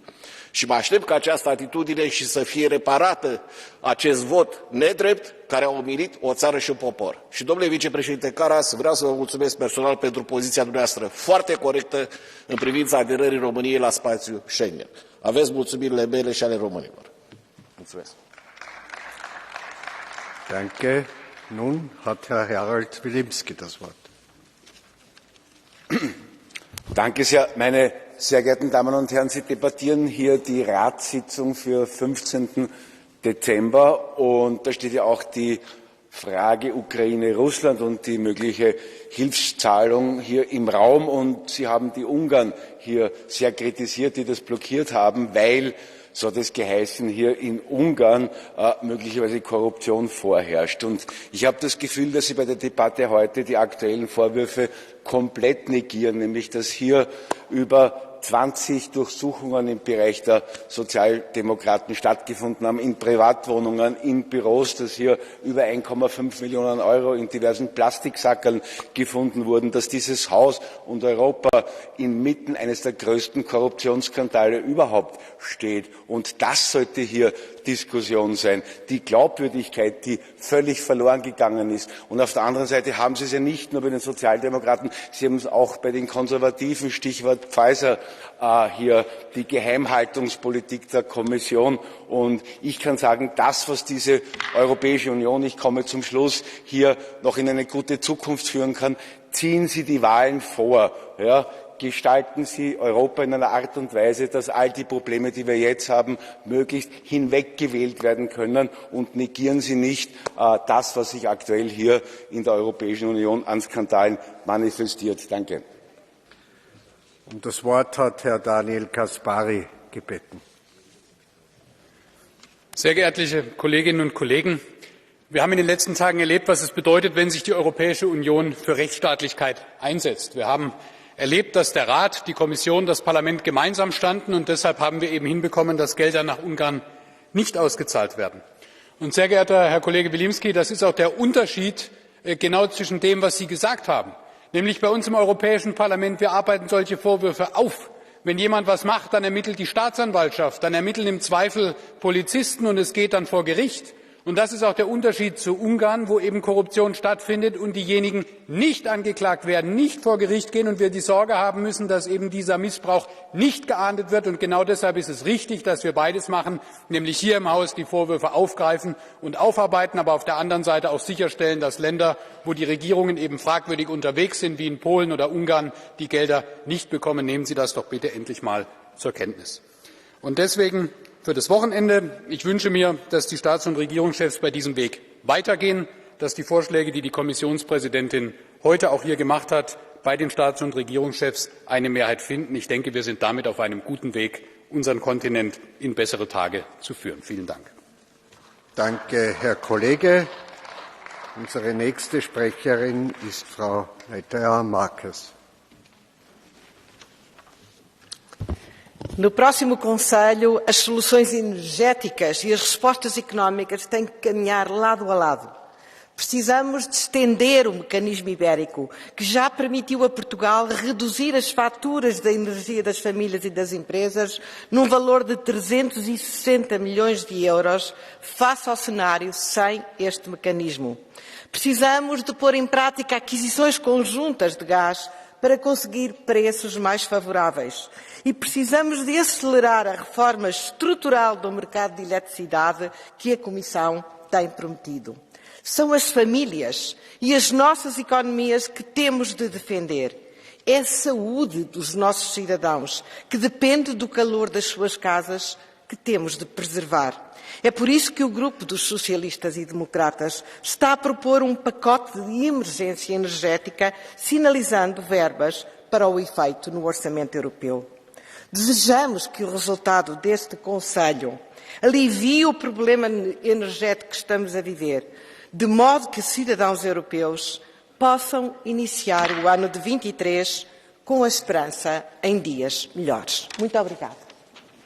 Merci, Mr. Bogdan, the floor is yours. Excelențele voastre, membrii Consiliului au șansa de a repara mâine mizeria făcută României prin blocarea aderării la Schengen. Îi vor face altfel un serviciu cancelarului Karl Nehammer. Cancelarul Austriei riscă să piardă alegerile din țara sa pentru că valul de antipatie stârnit prin blocarea României se poate transforma în bumerang la alegerile din ianuarie. Companiile austriece prezente în România, care asigură 7% din PIB-ul Austriei, adică 32 de miliarde de euro, fac deja presiune asupra guvernului de la Viena să revină asupra votului său, considerând votul profund nedrept. Întreaga presă austriacă, Die Presse, Österreich Zeitung, Der Standard, Kurier, ORF, până și cea oficială, critică încă atitudinea profund antieuropeană a cancelarului austriac. Îl acuză că își izolează țara, că își pedepsește propriile companii, că distruge reputația Austriei. Și vă spun ceva, Herr Nehammer, nimeni nu a câștigat vreodată un război cu presa. Nimeni, niciodată. Austria nu a respectat altele normative ale UE și, prin urmare, încalcă statul de drept. Cetățenii austrieci trebuie să știe că din această cauză țara sa se poate alege cu fondurile europene blocate. Și încă ceva, Herr Nehammer, piatra lui David, căruia puținii dădeau o șansă, l-a nimerit totuși pe Goliat.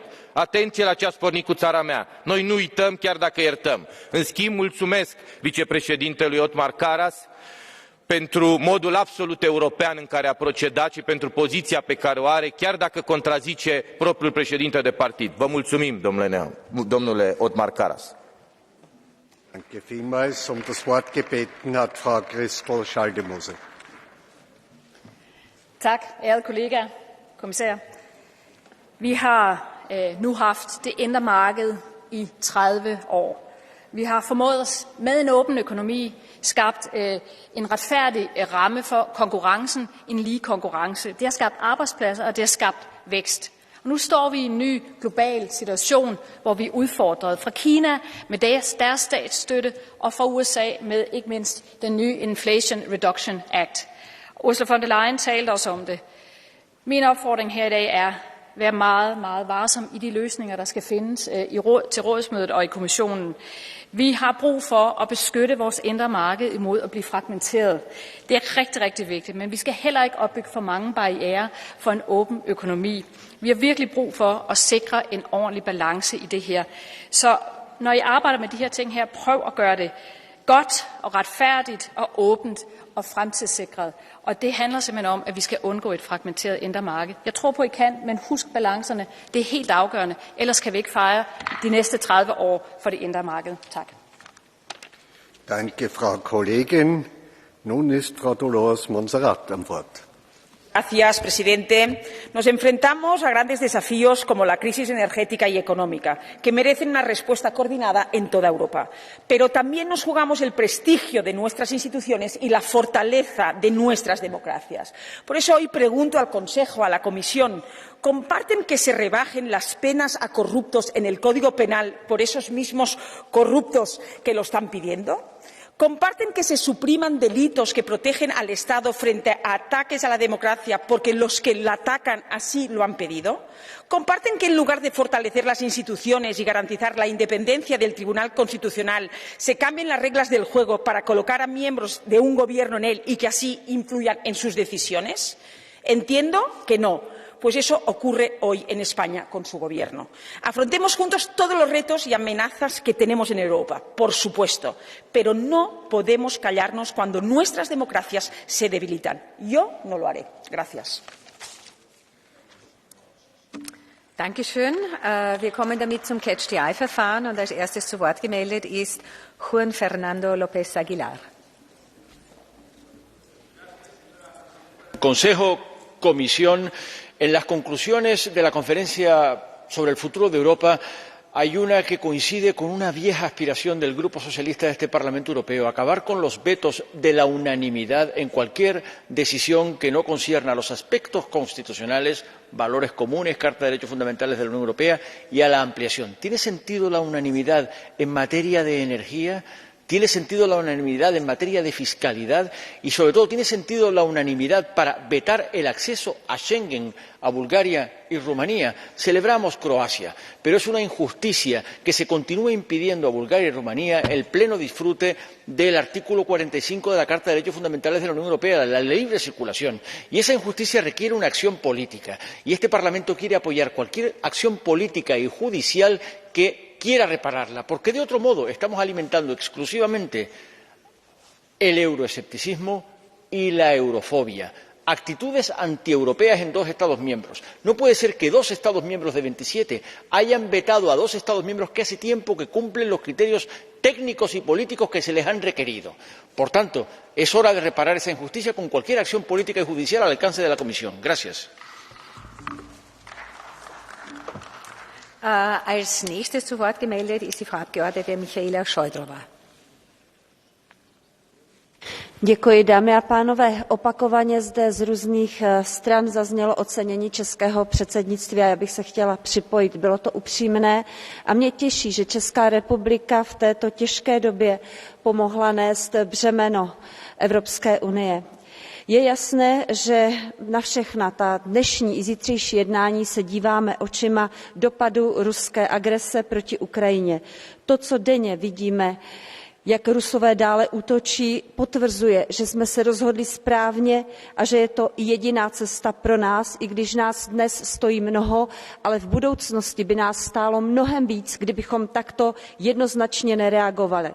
Z mnoha úkolů, které vás zítra čekají, si budete muset vybrat jen několik, a to těch zásadních, kterým občané budou rozumět. Pokud chceme zlepšit bezpečnost, je třeba přijmout Rumunsko i Bulharsko do Schengenu a pomoci jim bránit vnější hranice.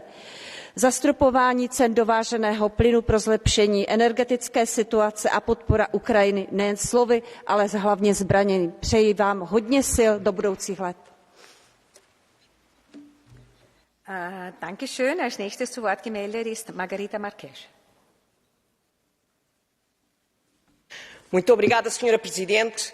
Queria felicitar o Conselho pelo acordo tardio de há 2 dias. Ultrapassaram o veto da Hungria, podemos agora aprovar a taxa global, avançar com o apoio à Ucrânia em 18.000 milhões de euros. Fizeram funcionar a condicionalidade de Estado de Direito, obrigando a Hungria a fazer reformas, congelando financiamento europeu à Hungria. Parabéns, Presidência. Mas não podemos continuar reféns do veto e temos que estar atentos a como é que este pacote é implementado. É positivo ver o ponto das interconexões energéticas na agenda. E aqui destaco o acordo Portugal-Espanha-França, tão importante para acabar com a Ilha Ibérica, tão importante para a promoção, para o aprofundamento do mercado interno da energia e da União para a energia. Muito obrigada. Herzlichen Dank. Und als letzte Sprecherin im Catch-the-Eye-Verfahren Maria Grapini. Mulțumesc, doamna președintă, doamna comisar, stimați colegi. Tema de astăzi, criza energetică și efectele, războiul, securitatea, relațiile transatlantice, toate duc efecte spre cetățean. Dar recunosc că sunt surprinsă că pe ordinea de zi a Consiliului din 15 decembrie nu apare și această problemă care trenează de 11 ani, și anume discuția legată de votul absolut aberant și neacoperitor juridic al Austriei, de fapt al cancelarului, nu a cetățenilor din Austria. De aceea vă rog, doamna comisar, pe dumneavoastră, președinția cehă, insistați să se reia acest vot care nu este acoperit juridic. Și mulțumesc colegilor și președintelui Comisiei LIBE și tuturor colegilor care au semnat o scrisoare pe care am dorit să o transmitem Comisiei Europene ca semnal că trebuie să urgentați procedurile de modificare a tratatului, să scăpăm de această unanimitate care blochează tot ce muncim noi aici în Parlamentul European. Sper ca România și Bulgaria să intre cât mai rapid, și asta însemnând imediat ce începem anul viitor în Schengen, pentru că este dreptul lor și piața unică nu este piață unică, este o piață fragmentată și în acest context nu putem avea competitivitate. Vă mulțumesc! Herzlichen Dank. Und nun ersuche ich Margarete Vestager, Exekutivvizepräsidentin im Namen der Kommission, nochmals zu uns zu sprechen. Bitte. Vielen Dank, Frau Vorsitzende. It has been a very interesting debate. I think it has been comforting for everyone listening to hear the very, very sharp condemnation of the corruption. And I think it's really important that that is being said. As speakers have said it today as the first sentence, showing the willingness to take action. Because people should know that this House is not a corrupt House, that the European institutions are not corrupt institutions. I think that is absolutely essential. also for voters, for citizens as such, to appreciate the results that has been achieved. It is really, really impressive how this House has answered the calls from all of Europe in order to pass legislation that will change reality on ground. So I want to congratulate you on these results in these last weeks and days before Christmas, that the House shows we listen and we deliver. I also hear and feel the disappointment over the discussions over Schengen and the decisions taken there. As you will know from the Commission side, we were ready with a full recommendation, having followed very closely the preparation, the changes, the reforms in the countries that were ready to join. Of course, we will keep working for a full result, for a full Schengen area that can serve European citizens as the Schengen area should serve citizens. And maybe to what I hope and what the President also presented in his speech, the focus on where we are as Europeans. Because a lot of work this year has been dealing with the question of the energy prices. And I do appreciate and share the empathy shown by so many speakers of the difficulties in some families to heat their homes. The thing is that in everything we do to tackle the urgency, we need to make sure that we keep a direction for a Europe that is truly decarbonised, for a Europe that is truly competitive, for a Europe that is truly inclusive. And part of that is indeed the single market. I'm really appreciative of the mention of that. We are now celebrating 30 years, first thing in the new year. That single market needs to be continuously nurtured, tended, cleaned up in order to make sure that every business, every citizen can make the most of it. And the paradox, of course, is that even in crisis, even with our emergency measures, we need the fundamentals to work. And the single market is part of our fundamentals. And the second of our fundamentals is that Europe is the most preferred trading partner for 74 countries on this planet. And that openness has created prosperity for Europeans to build welfare states all over Europe for decades with no end. Things are changing, but we should not let go of the fundamentals. Our ambitions when it comes to cleaning up Europe, for the Green Deal to be our growth strategy, for the single market to help us out, for Europe to be a continent that works with others. The changes that we are presenting, they are changes that build on those fundamentals, but take, the context into consideration, because new measures are needed. We should make the most, and we will discuss that shortly, of the interpretation of the Inflation Reduction Act in order for European businesses not to be discriminated. We must make sure that businesses in the green sector, that they can be supported in order to compete fair and square with the same sector in the US.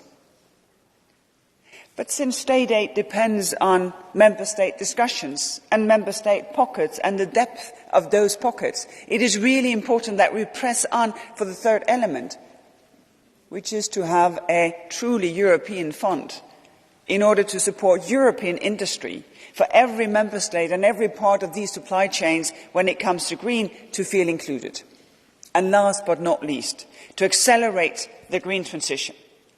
Because the only real promise that we can give to European industry is the promise of affordable, stable, decarbonised energy to be provided on this wonderful continent. And for that, Repower EU has just been agreed upon. For that, I want to thank you. This is a major step forward. Thank you. Thank you so much for your clear words. Und damit kommen wir zu Mikuláš Bek im Namen des Rates. Bitte sehr. President, Vice President of the Commission, honourable members, thank you for your remarks and comments. I will convey them to the President of the European Council. To conclude, leaders will be addressing key challenges facing us this winter with regards to our safety and security, our continued access to affordable energy supply, and the strength and resilience of our economy. Some of you have expressed your frustration regarding the lack of agreement regarding the full application of Schengen to Romania and Bulgaria, mentioning the impact of national vetoes. We will have the opportunity to discuss the issue of vetoes later today, and I look forward to what will certainly be an interesting debate. Regarding Schengen, I should reiterate that completing the Schengen area with all member states who fulfil the conditions was a priority of our presidency, and we are very pleased that Croatia was able to take this important step. Bulgaria and Romania fulfil the conditions for the full application of the Schengen acquis, and we commend both countries for all their achievements. The Council will continue to work hard to ensure that we can welcome them into the Schengen family soon. Regarding the price cap, let me assure you the Czech presidency is working literally day and night, and we are confident to achieve results in the course of the next week. As regards the need to support Ukraine with weapons, let me underline, Europe is doing its homework. A number of member states have been providing military equipment to Ukraine since the very outset of the war, including my own country, which literally emptied its own stocks, and Czech factories are churning out ammunition for Ukraine at an exceptional rate. On sanctions, the EU adopted the biggest and most ambitious ever set of sanctions to date, and will continue to work on more sanctions as needed and as long as necessary. Beyond the sanctions, the EU will continue to support Ukraine with economic and military equipment. And on this aspect, I should highlight again the important agreement reached at the Foreign Affairs Council on the reinforcement of the European Peace Facility, which will provide greater sustainability to this crucial instrument for supporting Ukraine's war effort. On the international front in general, maintaining strong ties with our allies will be crucial, whether that is in our southern neighbourhood, across the Atlantic or Western Balkans. Here, I once again recall yesterday's Council's recommendation to the European Council to approve the candidate status of Bosnia and Herzegovina. President, Vice President Vestager, honourable members, today is the last day that I have the privilege to address this plenary in my capacity as the representative of the Presidency of Council of the European Union, and I would like to thank President von der Leyen, Mr. Weber, Mr. Lamberts and others for your words of appreciation. The Czech presidency is not over yet, and indeed we will continue together, working hard until the very last moment to make it a success and thereafter. But I would like to take this opportunity already now to thank you very much for cooperation between our institutions. We have together achieved a lot, and it has been an honour and a pleasure indeed. As from next year, I will pass on the relay baton to my Swedish colleague Jessica Rosvall, whom I wish all the best. Meanwhile, I wish you all Merry Christmas and look forward to our other exchanges which we will have today. Thank you very much once again for your attention.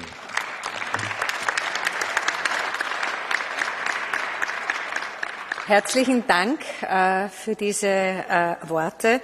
Die Aussprache ist damit zu diesem Tagesordnungspunkt geschlossen.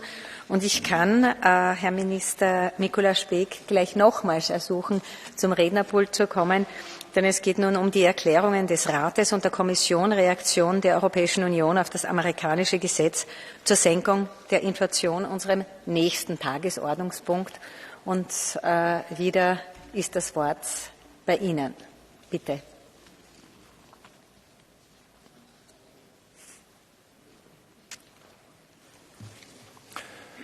President, honourable members, Vice President of the Commission, the topic of possible repercussions of the US Inflation Reduction Act on the EU has been high on our political agendas in recent weeks and months.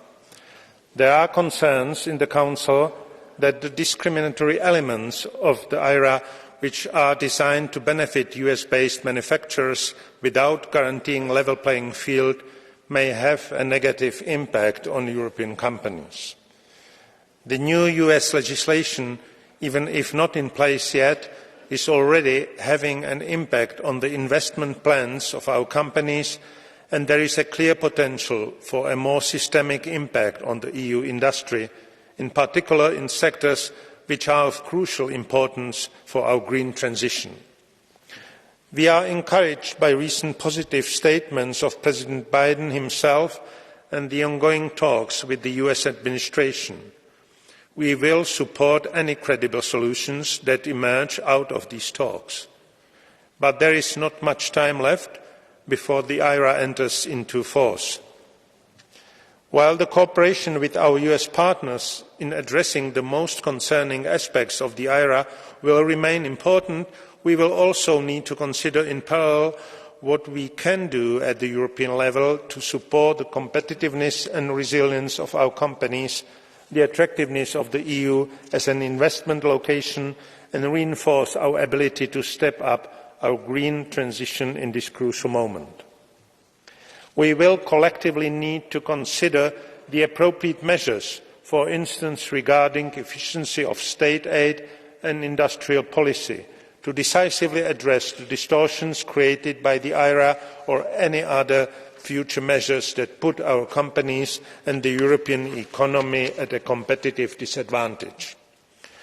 The US programme comes at a moment where high energy prices are already having a considerable negative impact on our industries and our competitiveness. The EU should be proactive and double the efforts already underway to extend trade opportunities for our companies and improve access to raw materials, in particular those which are of essential importance for the green transition. Europe has been very active on this front, with key agreements underway or just concluded, like the very recent modernisation of the free trade agreement with Chile, thus showing Europe's continued engagement with partners on this positive agenda. Europe needs to act swiftly, and the upcoming European Council will bring a timely opportunity to hold a dedicated debate on our transatlantic relations. Finally, let me underline that while we are continuing engaging with the US on the IRA, our strategic partnership remains stronger than ever, as the ongoing Russia's war of aggression against Ukraine shows the crucial importance of the transatlantic bond for our as well as global security. Thank you very much for your attention. So, thank you so much. And now, once more, it's up to the Executive Vice President of the Commission, please. Honourable members, thank you for this opportunity to present the Commission's engagement with the US on the Inflation Reduction Act. The competitiveness of European industry faces a double challenge. First, Russia's war and the weaponization of energy supply has led to an extraordinary increase in energy prices in Europe. As we just discussed, this is also heartfelt in a number of households, many. And also because of that, the dramatic increase in the price differences between Europe and the US in particular. Second, the US Inflation Reduction Act provides generous incentives for investing in the US, including in some ways that are discriminatory against European companies and other companies as well. The EU has encouraged the US for a very long time to increase its climate action, to do more. The Inflation Reduction Act is an important initiative to deliver on this. And the Commission is fully supportive of the climate goals that the US is trying to achieve with the Inflation Reduction Act. So far for the good news. Because the Inflation Reduction Act discriminates against EU producers and exports. Many of the green subsidies, they come with local content, assembly, manufacturing requirements.